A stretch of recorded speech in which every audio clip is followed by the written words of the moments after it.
stay on our theme of life advice. Welcome to Life Advice. We have a very honored guest on the program today. One who I've been trying to book for months, but his agent's really hard to track down. Mao Zedong from the Chinese Communist Party is here to offer the viewers some life advice, and I'm going to ask him some very pointed questions for all the snowflakes who don't seem to understand Mao. Mao Zedong, are you there, sir? Great. Now, my producer, I believe, speaks Mandarin, correct? Yeah, he doesn't speak English, so. Yeah. Okay. Well, anyway, Mao, can I call you Mao? Your friends call you Mao?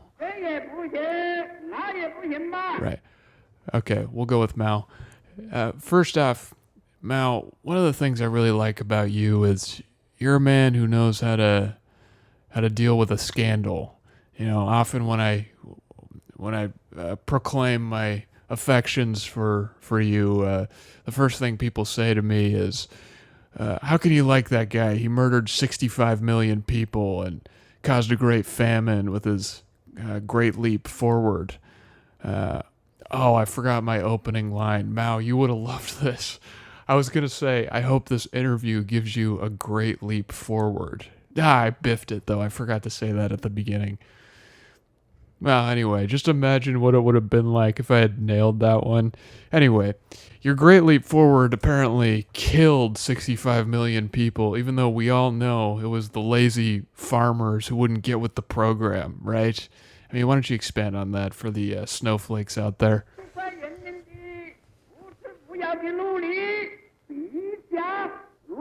Yeah, just what I suspected. Yeah, you can stop talking. They can't understand you anyway, so. Now, I want to. Your book, fantastic book. The Little Red Book, adorable title. Available at Amazon, Barnes & Noble, any place you buy books. There's some quotes in there that ruffle some feathers, shall we say. I just wanted to ask you about a couple of those. Not my feathers, but I'm just saying, this is maybe a good platform for you to explain to the baker's dozens of people that are going to watch this. Maybe clear it up, offer some context. So here's a quote from the Little Red Book. It reminds me also, I want to ask you, it reminds me of the Little Red Hen that my mom used to read me as a kid, but you're not getting into the children's book arena, are you?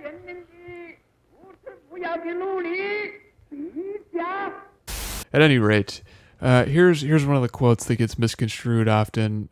It's always darkest just before it's completely black. You're not known for your optimism, but I think this is a beautiful quote. First off, can you believe there's people who don't understand that? I mean, it's almost precious, really. But for those ignoramuses out there who don't seem to grasp simple concepts, you want to maybe expand on that one?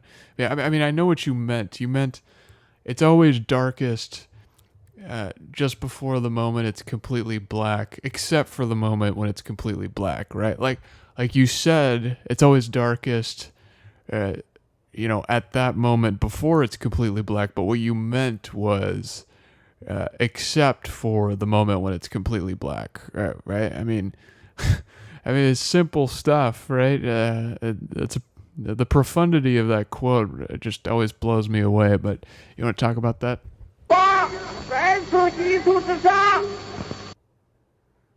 Yeah, exactly. To read too many books is harmful. Now, you didn't mean, when you say that, you're not talking about this book, right? Like the Little Red Book wouldn't constitute too many books, correct? I think I'm in the clear because I did myself a mighty favor and I've only read the Little Red Book.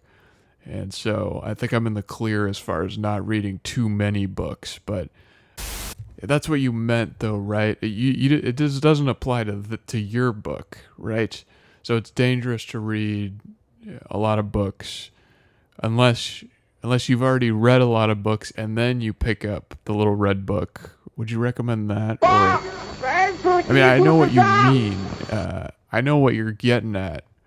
I know what you're driving at, but just, for the ignoramuses again, you want to explain that one?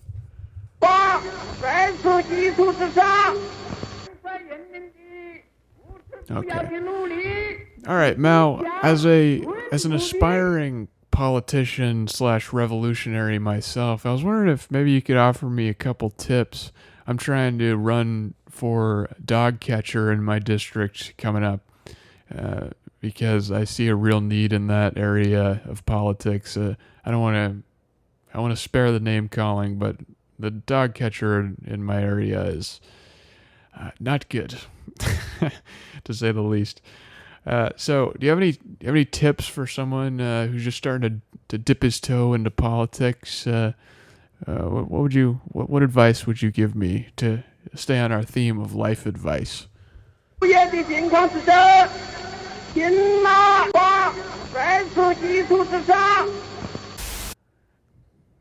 Right. All right, Mao, we'll wrap up with this. Where did you get your political philosophy from? From where did you get your political philosophy? I didn't mean to end a sentence in a preposition. I know you're a real grammar Nazi, even though you're a communist and you don't speak English. But where did you test your political philosophy against other political philosophies, and you just thought, oh yeah, this is the one for me? Yeah, that sounds about right. Or how did you derive that? Cut him off. This has been Life Advice.